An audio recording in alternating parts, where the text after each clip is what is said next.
Bismillahirrahmanirrahim. Begini teman-teman semuanya,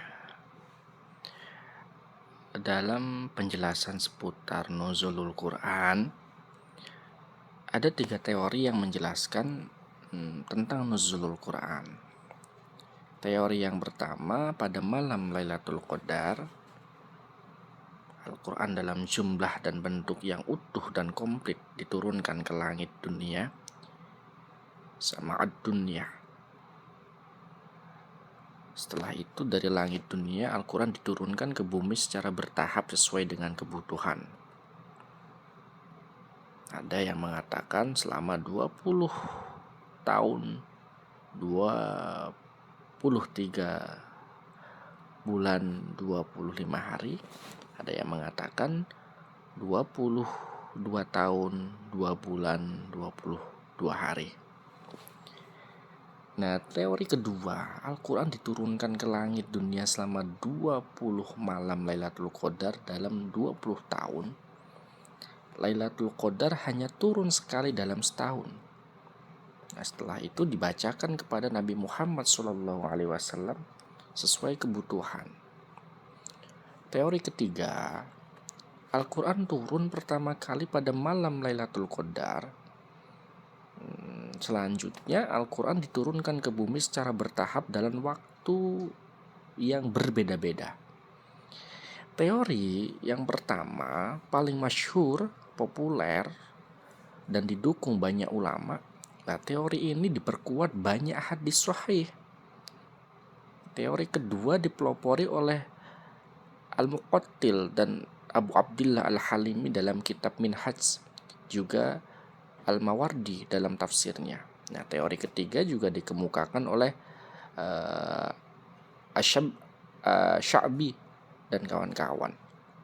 Semua teori sepakat Al-Quran diturunkan munazzal pada malam Lailatul Qadar. Hanya saja para ulama berbeda pendapat apakah ia diturunkan sekali dalam Lailatul Qadar atau lebih. Masing-masing ulama juga berbeda pendapat soal apa makna al-inzal dan bagaimana proses al-inzal berlangsung.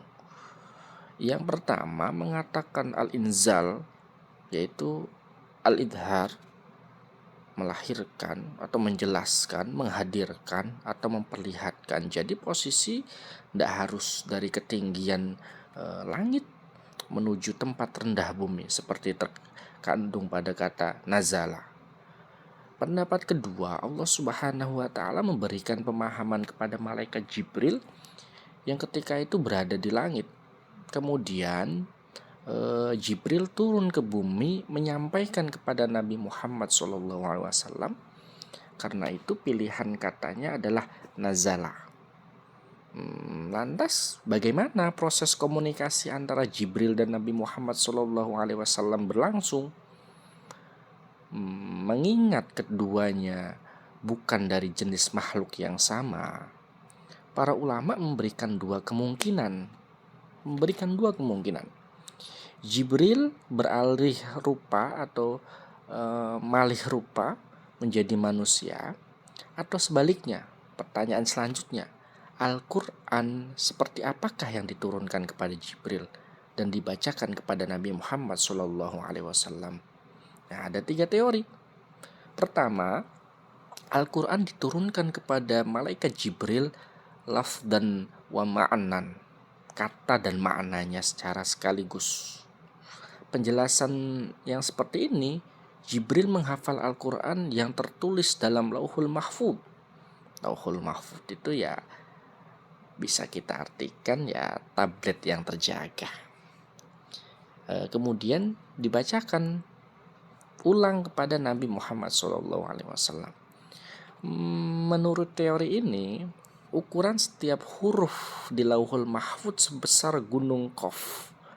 Di bawah huruf-huruf itu ada maknanya masing-masing yang hanya diketahui oleh Allah Subhanahu wa taala.